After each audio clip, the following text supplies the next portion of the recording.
Okay, we last left this story at me winding up at the hotel with the police's guidance and me getting on Facebook to contact Jeffrey, aka you. And turns out you had unblocked me. So I start texting you about like how like the whole God thing. It's like God is real. It's like you're the Antichrist. No, like something like that. Like it was like the Antichrist. I don't remember.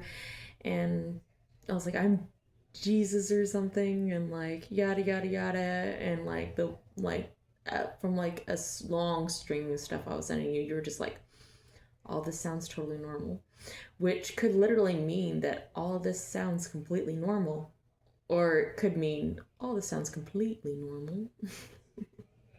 Could have meant either. Um. Okay. So we do a video chat, and I tell you all about how I wound up in jail and all this stuff.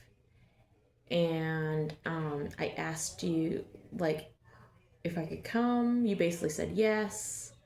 And I asked, can I bring my bearded dragon? And you said you can bring your bearded dragon. You actually meant you. You're my dragon, and you have a beard. Beard that really needs to be trimmed or cut all the way off. I miss your face. Um, please.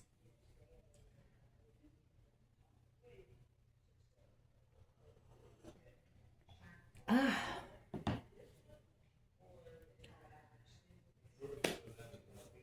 And on that video, you drank a beer, and I was like, what are you doing? We don't drink. And you were like, I gotta go drive now. Thought you were coming to get me. Turns out you weren't coming to get me. As of today, you still haven't come got me, and this was like 5 years ago. Um. Oh yeah, I was in jail for 13 months. That's another thing. 13. Also, did you know if you receive the charge of obtaining property under false pretenses, that the citation number or whatever it's called adds up to 13?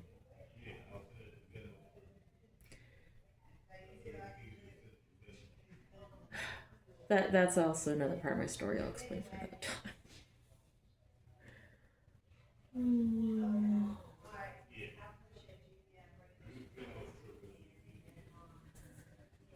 Okay, so after that, I had nowhere to go. So like I was like, okay,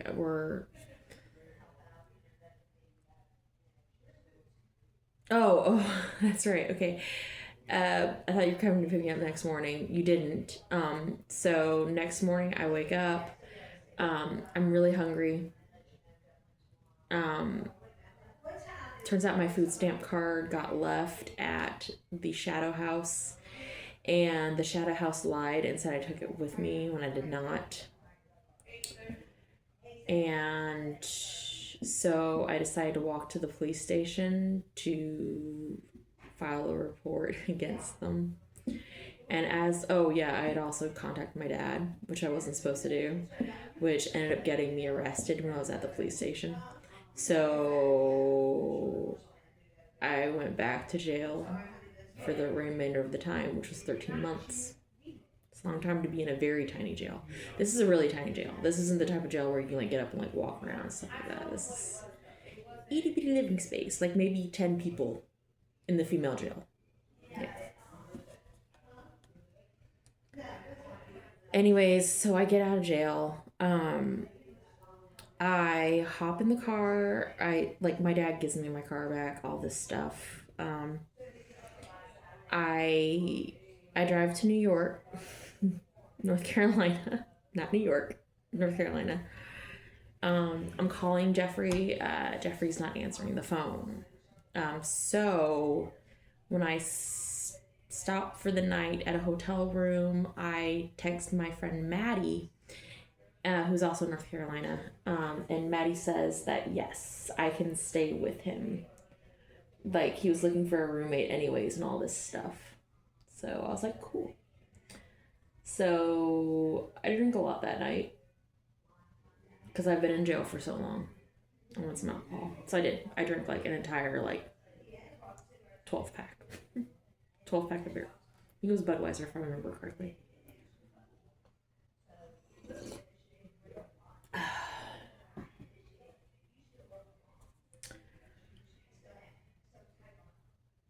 Okay, so like, oh, and then the next day as I'm driving,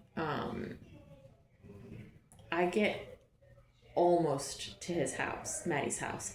And then Maddie texts me back saying, don't come here.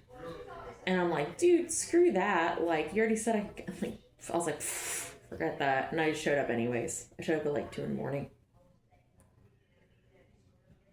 No, wasn't 2 in the morning. Sunshine was out. I don't know what time it was. But you were like literally sitting on the porch waiting for me to come. You know, Maddie. Anyways, I stay with Maddie for like 6 weeks, and like it's kind of rough. Like it's not nice to be there. Maddie drinks all the time, and he's like a mean alcoholic, honestly. He said things like that, like I was a horrible mother and all that stuff because I like wasn't helping provide him with rent, things like that. But honestly, the Holy Spirit was telling me not to, that I wasn't supposed to.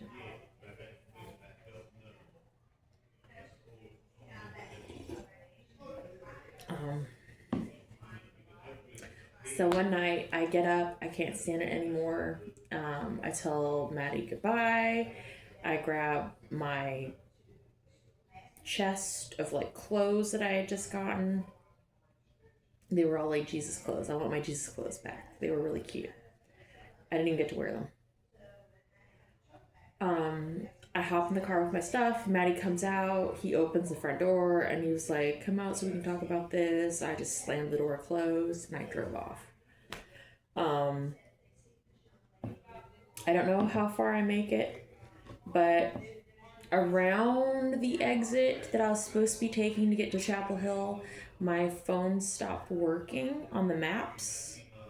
So, you kind of just took over. You took over driving. Like, you took over my body, and like, you got me there. Like, we even got involved in a police chase. And the police just stopped following me. Like, he turned off his lights at a red light and let me go. But like, I was going fast, speeding through stoplights, taking wrong directions on like one-way streets, all this stuff. And car runs out of gas on a back street. And you have me strip down, get naked. You have me like throw my glasses in the woods. You have me throw my backup phone in the woods. You have me throw my wallet with $300 in the woods.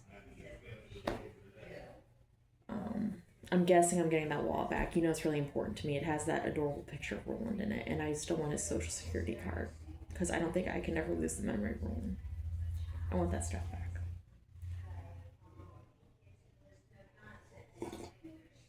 And anyways, police shows up.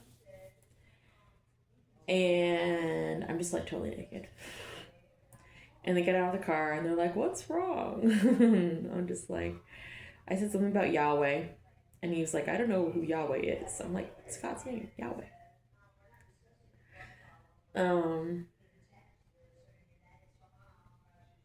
Oh yeah.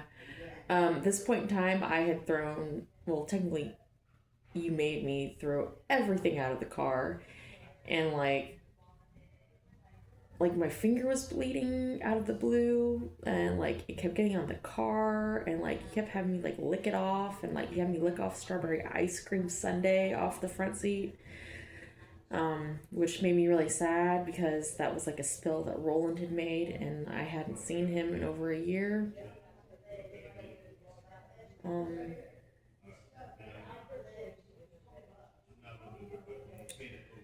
anyways, I had thrown everything out of the car, and the police were like, they're like, put the stuff back in your car, yada yada. And I was like, I wish that we could work on an honesty system, because like at that point in time, like I was in on the whole thing that like I didn't think everybody was you, but I was like feeling that everybody was in on it. And he was just like, I wish that we could tell the truth too. Well, you're not being honest with me. And I kind of wasn't. Anyways, I got arrested again that night, and I spent another 30 days in jail after just being out of jail for 6 weeks.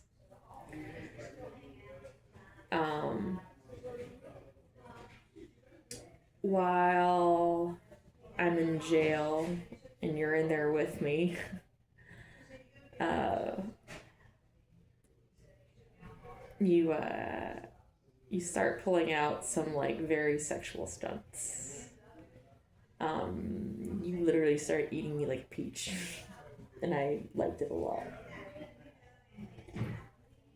Lots of stuff, lots of like magical, imaginative stuff, and it was all sexual. Anyways, I got out of jail. Um,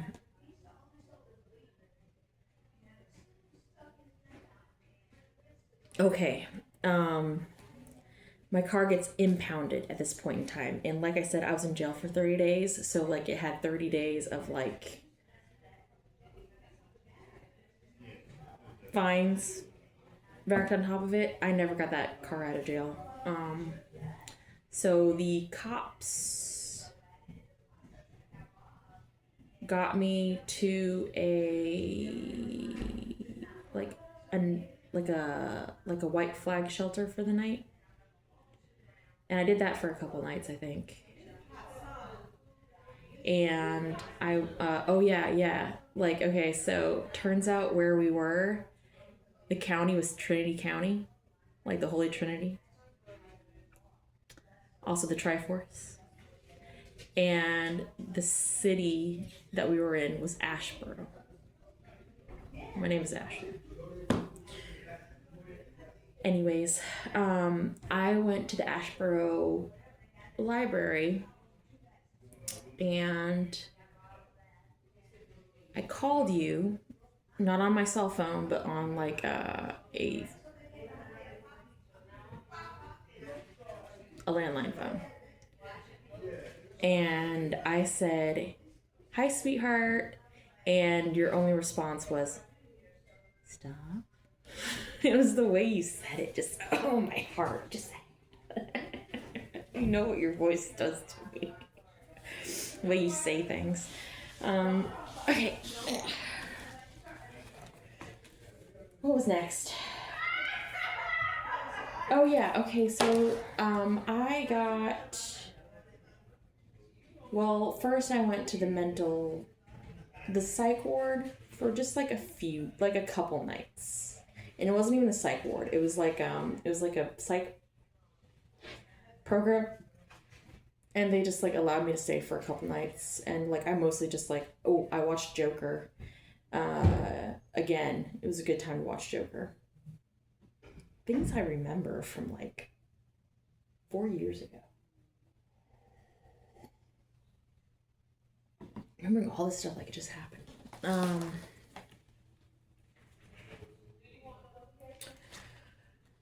The cops get me to Chapel Hill. Through like a little relay system. They get me to Chapel Hill. And specifically at Chapel Hill, they dropped me off at IFC, which is Interfaith Council.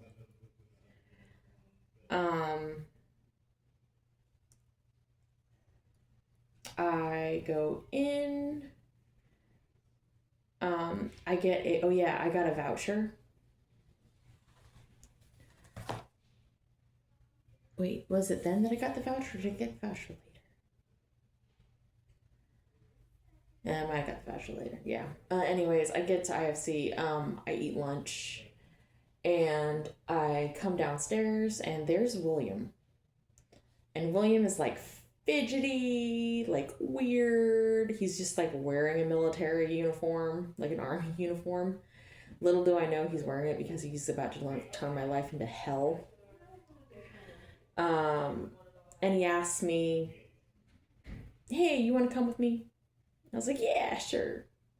He's like, you want to be my girlfriend? I'm like, yeah, okay, sure, why not? I had no interest in William. And that started the whole thing with me living in the car with William for over a year. I thought you were going to come and get me several times during that time frame. I thought you were going to make it really easy. I thought you were just going to pick me up from being inside the car. That never happened. And you know what? Like, since I've been doing this long, like, I would like to say, like, thank you. You've kind of allowed for some spiritual growth. I've learned way more about tarot cards. I now have my own system for like oracle cards and tarot cards and stuff. Like, I've had some experiences. It's not what I prefer, but I've grown right alongside you, like spiritually. It's just physically, you're other people.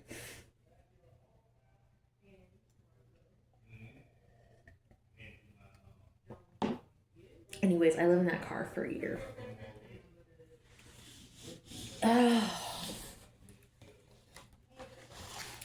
But then William starts going like crazy. Like, just terrible stuff. Just like threatening me, taking all the knives, going in my purse when I'm asleep, taking things out. Intentionally keeping me awake at night, like being as loud as possible.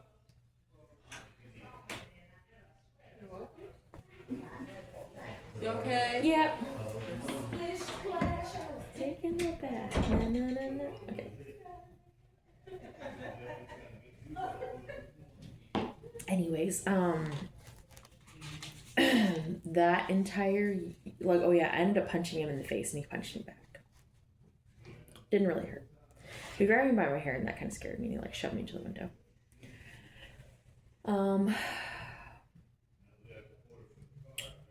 Anyways, like, he started doing more and more unhinged things and like he ended up putting on a mask and going in the gas station with the mask on.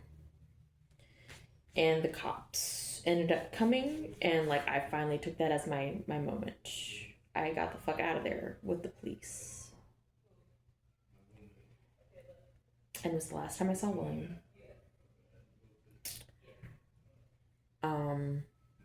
But now I'm trying to remember where the police took me.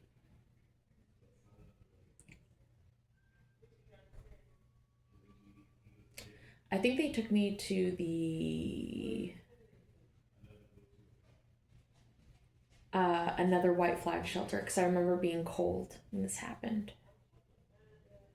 And it was like raining. It was raining really hard, actually. I remember getting my socks absolutely soaking wet.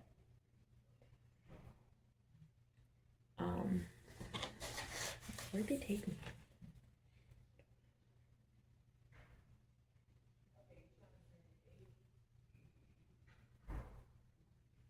I don't know, but after that, I wound up back at IFC and I like camped out there by myself, but not for very long. You came to me as Carzette. And at this point in time, I had gotten involved with crack. It was very euphoric, but it was short-lived. And it made me do things I didn't want to do. But when I was with Carzette, he was very honest. Like, while we would have sex, he would talk to Jeffrey. And Jeffrey would respond. Carzette had just been the most honest about the guys that I've dated. Anyways, I didn't stay with him very long. It was about 6 weeks. I'd say 6 weeks. And I ended up going to the mental health hospital again. The hospital again for mental health. Just because, like, I was homeless. And when I got out, I went back to Carzette's house. And I was told that his uncle was gone for 31 days and that nobody could be at the house until he was back. So I go back to the hospital because I have nowhere to go. Once I get to the hospital, they're like, okay, we're going to take you to this place called Healing Transitions. It's in Raleigh. We will get you there. There's no need for you to be in the mental health hospital. You're not mentally ill. You just need somewhere to stay. So that led me on to my Healing Transitions adventure. Several things happened while I was in Healing Transitions. When I smoke weed, it opens me up spiritually. Like, Jeffrey talks to me a lot clearer and more deeply about things. And also, like, I see things that are very interesting. Anyways, I was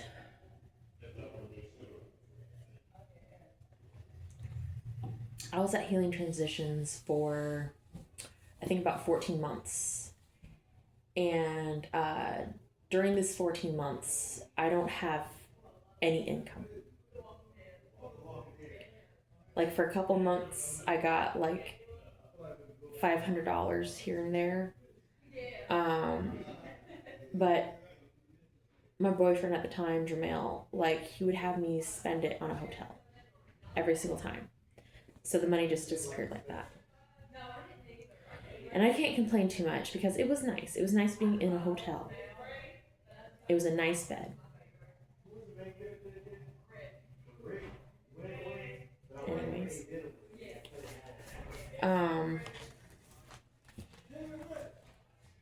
So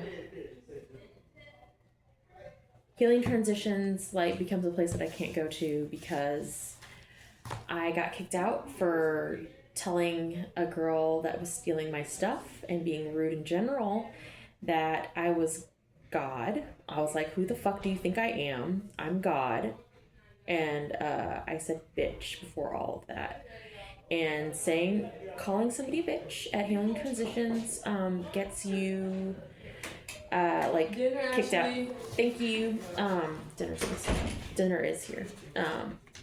It gets you kicked out of Healing Transitions, and you have to, like, go through this whole process of getting back in, and it's difficult.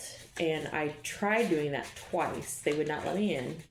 And I also found out that, like, Healing Transitions was basically shutting down because of the financial stuff going on in the government. So I was just like, obviously this is not a place for me. Like, I can't be here anymore. So I slept out on the streets with Jermail for, like, an entire spring and an entire summer. We slept in a baseball field. You know how, like, the player benches have a cover over them and, like, a cage wrapped around? We slept inside one of those for, like, 2-3 months, something like that, maybe even longer. It was a while.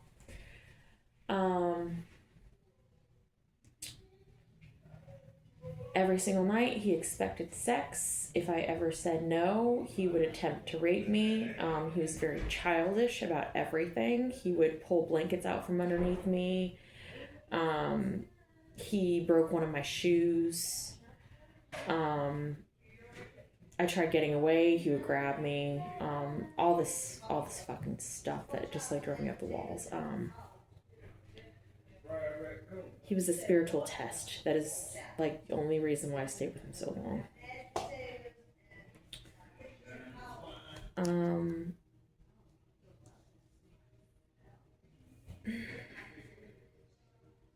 oh, something big that I didn't mention. When I was in jail, I got set on spiritual fire for an hour and it burned like pretty bad. I would say it was like a medium grade fire, like enough to make me sweat, enough to make me like groan.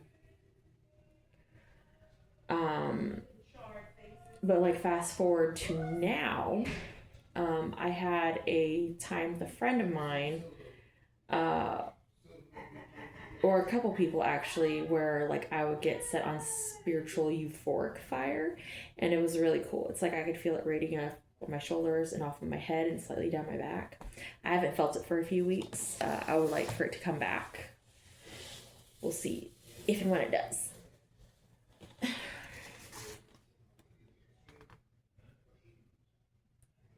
Oh yeah, so Jermail. How I wound up in Virginia. We're coming to a close right now to like my story, where I am and all that stuff. Jermail decided that we were going to run from the police to Virginia. He had a U-Haul that he had rented, and he kept the U-Haul past the time that he was supposed to. And while I was away staying with my friend Adam, like getting away from Jermail, because Jermail like was a rapist and abusive, um,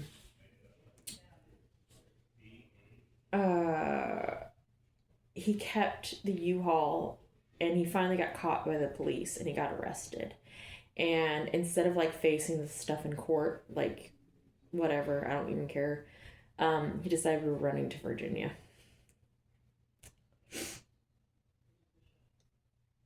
So that's how I ended up here. But once I got here, like I got away from my ex-boyfriend and I went to a homeless shelter. I started working on trying to get like documents so I can get an ID, so I can get like housing, so I can get a car, most importantly so I can get a job. I haven't had any finances in so long, and I mean like it's taught me a lot. I don't feel the need to buy much, like buy much at all, but I mean like it would be nice to be able to afford housing.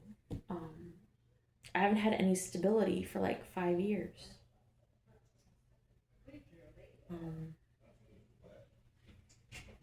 I'd like stability. I like to cook something. Like I'd like to make food. I'd like to find my Jeffrey. I mean my person. Whoever that person is, like cook for them and spend time with them and like play games with them and just like cuddle and all this stuff. Instead, I'm stuck always on the run, never knowing where I'm going to end up next.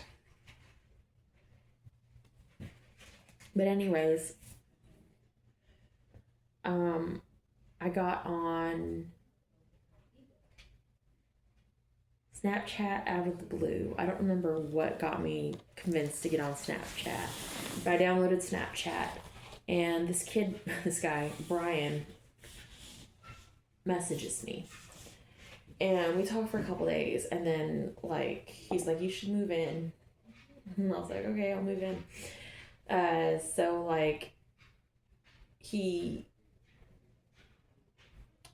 was being like, I thought he was being serious because he kept saying it like on the drive back to his house when he picked me up. He was like, I'm rescuing you from the slums, baby, yada yada yada yada, you're gonna move in with me. And he kept talking about how like he was gonna be able to get me a job at the shipyard with him and all this stuff.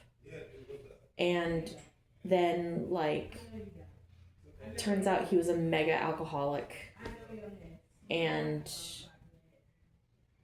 like his parents ended up coming over like twice, and he didn't lock the house, and they like found me and all this stuff, and it was a mess. Anyways, Brian left with his parents. I didn't have anywhere to go, like literally nowhere I could go. And I was like, okay, just like hit me up whenever you get back home, like text me. And he was like, okay, it might get cold. I'm like, all right, that's cool. I just walk, and I remember like I have one of those Fit apps on my phone. I walked 11 miles that day. Like, I just walked and walked and walked, like, just thinking and walking. And he was all right. It got absolutely freezing. All I had was my hoodie. And,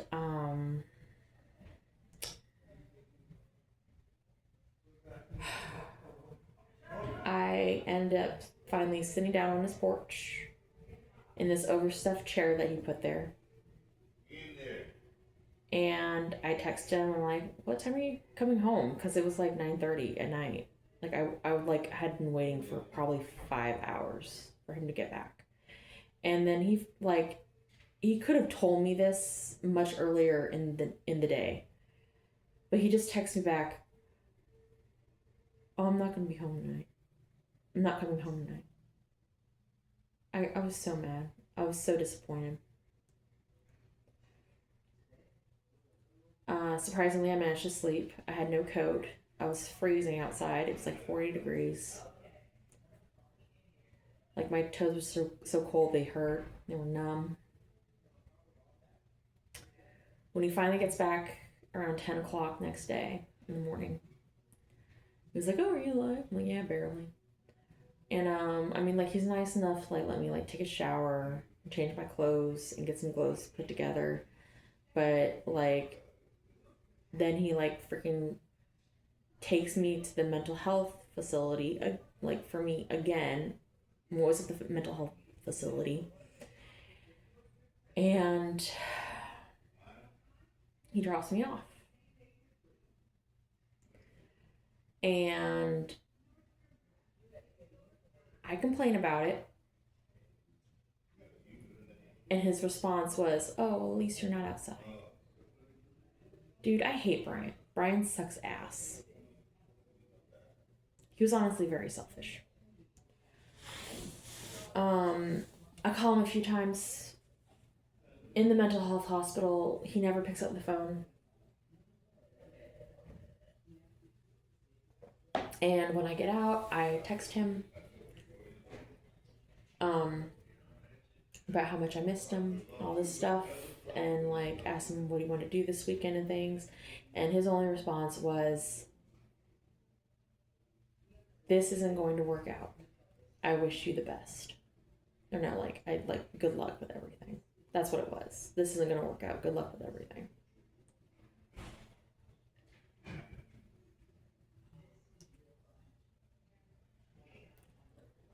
Anyways,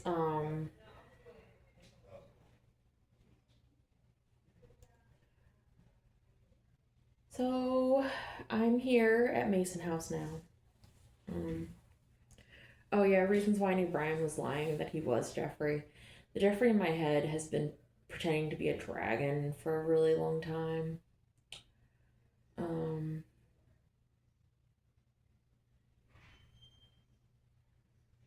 And the name Brian means like majestic ruler or like high ruler, something like that. And his birth year was dragon.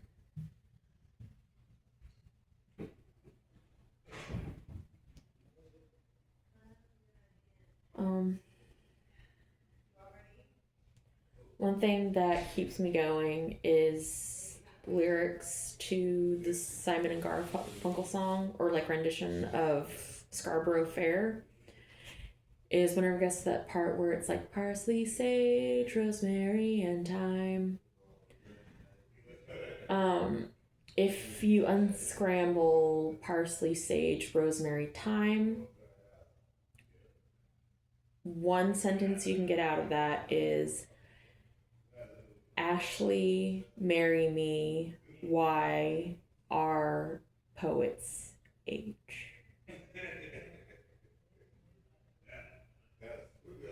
So I'm pretty sure Jeffrey's coming to get me.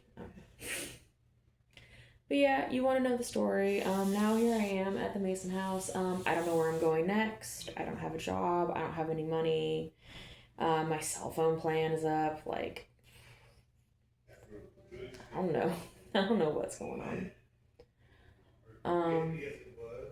But yeah, that's a little catch up on my life story to a certain degree.